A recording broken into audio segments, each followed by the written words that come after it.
지난주에 30대 후반의 한 교회 여집사님이 나를 찾아와서 상담을 하자 하길래 조용한 곳에 가서 상담을 했습니다. 자기 남편이 술만 먹으면 폭행을 해서 너무 견디기 힘듭니다. 그래서 어떻게 하면 좋을까? 그 자녀는 있습니까? 그러니까 자녀가 둘이라 그래요. 근데 그동안에는 어떻게 견뎠습니까? 그러니까 헤어지면은 하나님이 기뻐하지 아니하실 것 같아서, 그리고 아이들이 크면은 아버지 없이 자라는 것이 안 좋을 것 같아서 참고 살았습니다. 근데 오늘 나한테 온 것은 어떤 마음으로 오셨지요? 이혼해도 될까? 안 해야 될까? 그래서 목사님 멀리 찾아왔습니다. 그래서 참 그럴 때는 참 중요한 문제지요. 한 사람 한 가정의 문제 전체가 목사의 말에 결정되니까 중요하지요. 근데 참 그동안에 참고 견딘 것이 참 고마운 일이네요. 그런데 하나 물어봅시다. 술 먹고 행패 부릴 때 아이들은 어떡하나요? 그러니까 아이들도 집어 던지고 소리 지르고 아이들도 상처가 많지요. 그래서 내가 대답을 했습니다. 본인이 참고 견디는 것은 참 귀하고 좋으신데 아이들에게 상처가 되면은 그 상처 때문에 평생 정신적인 불구로 살아가야 하니까 아이들 생각한다면은 이혼하시는 게 좋겠네요. 그랬더니 하나님께서 기뻐하실까요? 그래서 하나님도 아이들 편일 테니까 하나님 너무 매이지 말고 아이들의 장래에 어떤 게 더 좋을까? 그래 생각하시는 게 좋겠습니다. 그래서 아이들이 아버지 없이 그래 자라가 나중 결혼할 때 괜찮을까요? 그래서 집사님, 나도 6살에 아버지 돌아가시고 아버지 없이 자랐는데 멀쩡하잖아요. 그러니까 너무 매이지 말고 얻은 것이 아이들 장래에 더 좋을까? 거기에 생각하십시오. 어른들은 본인이 선택한 거니까 매를 맞든 상처를 받든 견디는 것이 좋다 치고 아이들 장래를 생각해서 결정하십시오. 그래 얘기를 했는데 참 밝아지더라고요. 여러분 오늘 본문 말씀 창세기 1장 27절 28절 말씀에 우리 그런 문제를 우리가 당하게 됐을 때 중요한 기준이 있습니다. 너무 교리에 매이거나 하나님 매이지 말고 성경 말씀을 기준으로 해서 어떤 선택이 좋을까? 인생은 늘 선택하지 않습니까? 여러분 인생은 선택이지요. 부부도 선택이고 자녀도 선택이고 직업도 선택이지요. 자기가 선택한 것에 대해서 책임을 진다는 것은 참 귀한 일입니다. 그러나 그 선택이 잘못됐을 경우에 어떻게 해결해야 하느냐? 중요한 문제지요. 창세기 1장 27절 말씀. 하나님이 자기 형상 곧 하나님의 형상대로 사람을 창조하시되 남자와 여자를 창조하시고, 이제 그 다음이 중요합니다. 하나님이 남자와 여자로 지으시고, 그 다음 질문이 생길 수 있지요. 여러분 중에 누가 지어달라고 신청해서 세상에 나온 사람 하나도 없지요? 하나님 내 세상에 나가게 해주십시오. 뭐 그런 사람 없지 않습니까? 하나님이 사람을 지으시고 이 세상에 태어나게 하셨는데 왜 지으시고 왜 세상에 태어나게 하셨냐? 28절이 중요합니다. 우리가 성경을 읽고 묵상하고 생활에 적용할 때에 이런 부분이 참 중요한데 이런 부분이 중요한 걸 모르고 스쳐 지나가기 쉽습니다. 28절 하나님이 그들에게 복을 주시며, 이 핵심이지요. 하나님이 사람을 왜 지었습니까? 복을 누리고 살아라고 지었지요. 복을 누리고 사는 것이 하나님의 뜻입니다. 이해갑니까? 그래서 하나님의 자녀된 우리들은 행복할 권리가 있어요. 절대로 우리는 행복하게 살 권리가 있습니다.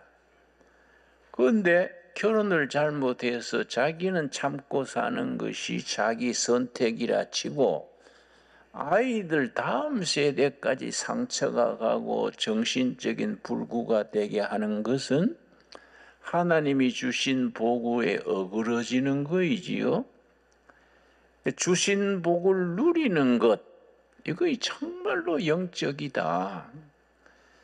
하나님이 사람을 하나님의 형상대로 지으시고 복을 주셨는데 그 복을 누리고 사는 것이 신앙생활이 아니겠습니까?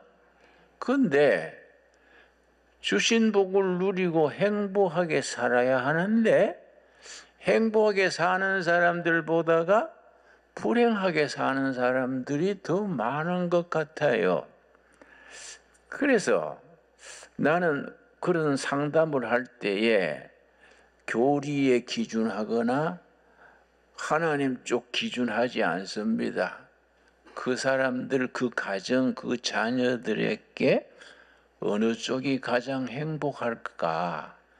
혹시 그 폭행하는 아버지 밑에서 애들이 상처받아 가지고 평생일 그 상처 때문에 고통당하지 않을까?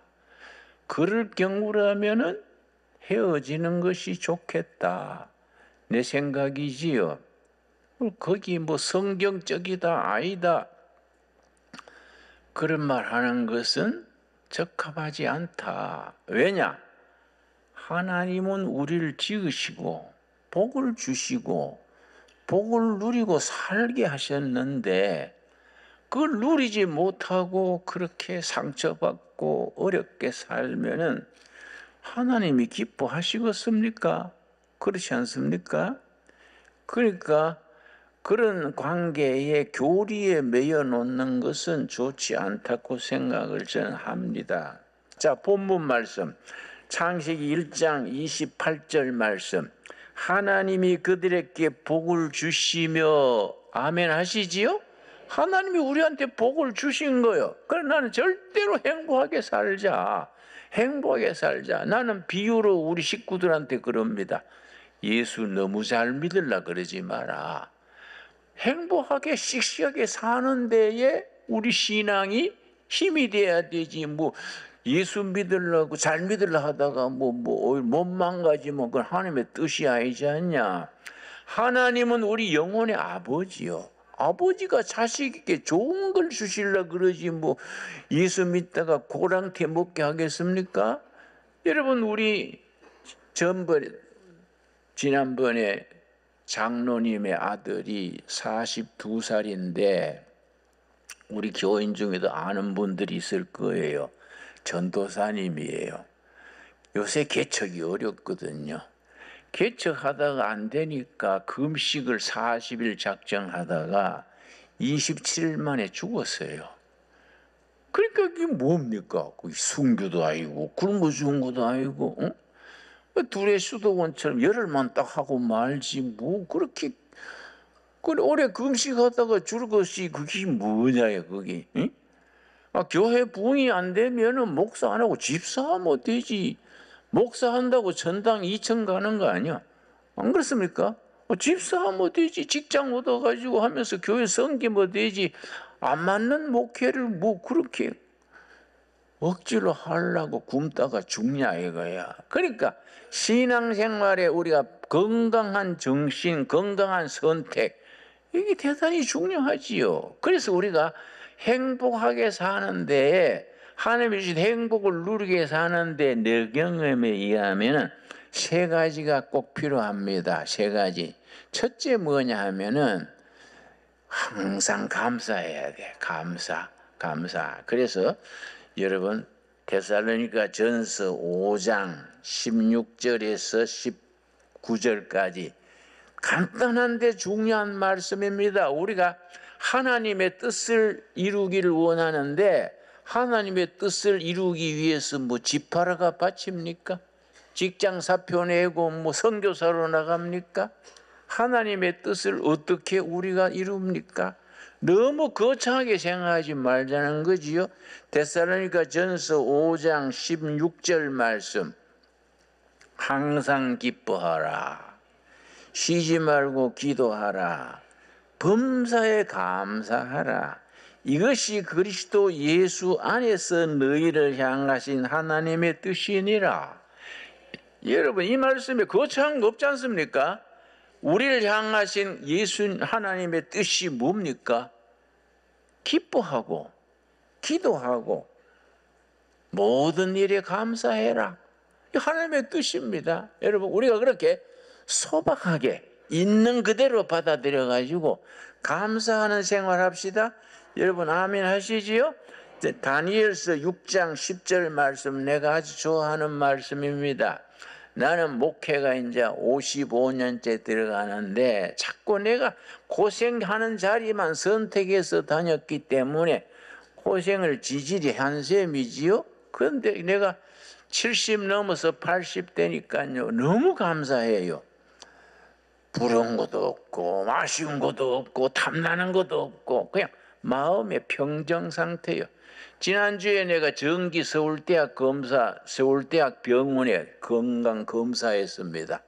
그 전에 뭐 MRI 찍고 피 검사하고 뭐 시큰하라 그래서 다 하고서 지난주에 목요일인가 이제 결과 들어갔는데 의사가 나를 칭찬하더라고요. 목사님 그 연세에 당뇨도 없고 고혈압도 없고 뭐 간도 괜찮고 위장도 다 좋습니다. 피도 맑고 그래서 아이고 감사합니다 하고 왔는데 감사한 거 아닙니까? 응?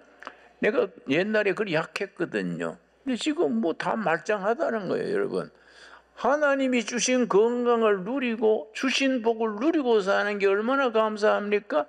그러니까 의사 말 듣고 나오는데 발걸음이 가뿐하더라고요. 여러분 기분 좋지 않겠습니까? 여러분 우리가 어떤 자리에서도 감사할 수 있는 신앙. 다니엘서 6장 10절 찾았습니까? 다니엘이 이 조서의 왕의 도장이 찍힌 것을 알고도 자기 집에 돌아가서는 윗방에 올라가 예루살렘으로 향한 창문을 열고 전에 하던 대로 하루 3번씩 무릎을 꿇고 기도하며 그의 하나님께 감사하였더라. 이 배경을 아시지요? 기도하면 특별 조치법이 내려져 가지고 기도하면 사형당하게 되어 있습니다. 그런데 지금까지 살아온 세월 감사합니다. 내가 기도하다가 사형장으로 가도 평생 나를 지켜주신 하나님 감사해서 내 기도하는 거 중단하지 않겠습니다. 이게 믿음이야. 이게 믿음. 예? 어떤 경우에도 감사할 수 있는 것, 감사 기도하고 목숨 거는 것도 그것도 감사한 거지요. 왜냐? 천국에 기다리고 있는데 뭐이 나쁘냐 이거예요. 예. 옛날 소크라테스라는 히랍의 철학자가 아주 모함에 걸려가지고 사형 독배를 당하게 됐는데, 독배 마시고 죽게 됐는데, 제자들이 선생님 교도관한테 다 뇌물 주고 길 터놨으니까 오늘 저녁에 도망갑시다. 악법을 지킬 필요가 뭐 있습니까? 위대한 선생님이 왜 그런 엉터리 법에 죽습니까? 그러니까 소크라테스가 뭐라 그랬냐면, 야, 이 사람들아, 악법도 법이네. 국민이 법을 지켜야지. 그러고 저승은 이승보다 훨씬 좋아. 자네들 스승이 저 좋은 데 가는데 왜 붙들어 샀냐? 이 소크라테스 그래서 독배 천천히 마시고 죽었어요. 아주 멋있어요. 그러니까 우리가 어떤 처지에서도 그걸 받아들이고 감사할 수 있는 신앙, 얼마나 귀한 신앙입니까? 여러분, 나쁜 일도 좋은 일도 감사할 수 있게 되기 바랍니다. 두 번째가 뭐냐면은, 여러분, 빌립보서 4장 4절입니다. 빌립보서 4장 4절 말씀. 이 빌립보서는 바울이 감옥에 있으면서 쓴 글입니다. 감옥에 있으면서 감옥 밖에 있는 빌립보 교인들한테 뭐라고 썼느냐 하면 4장 4절 322페이지입니다. 여러분이 성경 잘 요새 안 읽을 것 같아서 페이지를 알려드립니다. 빌립보 가는데 뭐 창식부터 더듬으면 뭐 예배 끝날 때 안 오겠습니까? 내 말이 이해하지요? 322페이지 빌립보 4장 4절 주 안에서 항상 기뻐하라. 내가 다시 말하노니 기뻐하라. 이게 어디서 썼다고요? 사형수로서 오늘 사형당할지 내일 사형당할지 그런 사형수가 내가 기뻐하니 너희도 기뻐하라. 이게 영적인 사람이야. 응? 사형일 앞에 두고 있어도 손해를 봐도 욕을 먹어도 기뻐하고 기뻐하라. 그런 신앙의 성숙된 단계지요. 여러분, 무조건 기뻐합시다. 여러분, 그 기뻐하는 것이 영적 축복이지요. 첫 번째 감사하고, 두 번째 기뻐하고, 그 다음에 5절이 세 번째지. 5절 너희 관용을 모든 사람에게 알게 하라. 주께서 가까우시니라. 관용은 상대를 배려해서 품어주는 게 관용입니다. 관용. 여러분, 우리 교인들요, 관용이 부족해요. 교인들이 좀 빡빡해요. 말이 많고 빡빡해요. 내가 엘리베이터를 탔는데 중학교 학생이 둘이 다투다가 한쪽이 지니까 니는 목사하면 잘하겠네. 말 잘하는 거 보여. 그래서 내가 충격을 받았어요. 말 잘하는 게 목사가 아니잖아요. 말자리가 목사 잘하려면 그거는 말쟁이지 목사가 아니지 않습니까? 국민들의 관념에. 그러니까 내가 더 충격받은 거는 지하철 타고 서울에 가는데 지하철에서 청년 2명이 막 싸우더라고요. 싸우니까 옆에 노인이 막 지하철 안에서 소리 질러 싸우니까, 야, 이 사람들아, 싸우려면 애당 가서 싸우지 왜 지하철에서 싸우냐. 그래서 내가 아주 얼굴에 열이 나더라고요. 그 말이 왜 나왔겠습니다. 싸우려면 애당 가서 싸워라. 여러분, 관용이 부족해요. 관용은요, 상대방을 배려해서 품어주는 게 관용입니다. 상대방의 약점, 허물을 품어주는 겁니다. 아이고, 오죽 답답해 저러겠냐. 이게 관용이죠. 관용. 배려입니다. 배려. 여러분, 배려란 말 꼭 기억하십시오. 짝배자, 염려할 여자, 배려입니다. 자기의 아내나 남편, 자식이나 이웃을 그 짝을 배려해 주는 마음이 배려인데, 이 관용이죠. 관용. 우리 교인들이 관용, 배려가 부족합니다. 여러분, 가정에서나 직장에서나 상대방에게 같이 붙어 싸우려고 하지 말고 관용, 배려함으로써 우리가 내 자신이 행복해질 수 있게 되기 바랍니다. 그래서 하나님이 주신 복을 누리고 살려면 우리가 평소에 세 가지가 생활화돼야 된다. 첫째 뭐라 그랬습니까? 첫째 뭡니까? 감사하는 거. 두 번째 뭡니까? 기뻐하는 거. 기뻐. 그런데 기뻐할 것이 없다 이 말이요. 응? 아이고 빚도 있고 뭐 말썽도 있고. 그럼 어떡하냐? 빌립보 4장 13절이 대답입니다. 기뻐할 만한 게 없는데 어떻게 기뻐하냐? 빌립보 4장 13절이 빌립보서의 결론이고 우리들의 신앙생활의 결론입니다. 빌립보 4장 13절 우리 한번 같이 읽겠습니다. 내게 능력 주시는 자 안에서 내가 모든 것을 할 수 있느니라. 아멘 하십니까? 내 감정, 내 상태로는 안 되지만은 누구 안에서입니까? 내게 능력 주시는 자 안에서, 예수 안에서 할 수 있다. 나로서는 안 되는데 예수님 안에서 할 수 있다. 이걸 can do spirit, can do spirit. 내 능력으로는 안 되는데 하나님의 품 안에서 I can do spirit. 할 수 있다 정신. 여러분 믿음 안에서 하나님이 주신 복을 누리는데 세상이 복잡하고 꼬이고 그러니까 내가 못하지만은 그리스도 안에서 기뻐하고 감사하고 상대를 배려해서 주신 복을 누리는 복된 성도들이 될 수 있게 되기 바랍니다. 기도하겠습니다. 하나님 감사합니다. 때를 따라 도우셔서 우리가 할 수 없는 거 짜증나고 우울하고 신경질 나지만은 우리에게 능력 주시는 자 안에서 내가 할 수 있느니라. 아멘. 그 확실한 신앙, 담대한 신앙을 가지고 사랑하고 배려하고 기뻐하고 감사함으로써 이미 주신 복을 누리게 하여 주시옵소서. 예수님 이름 받들어 기도드렸사옵나이다. 아멘.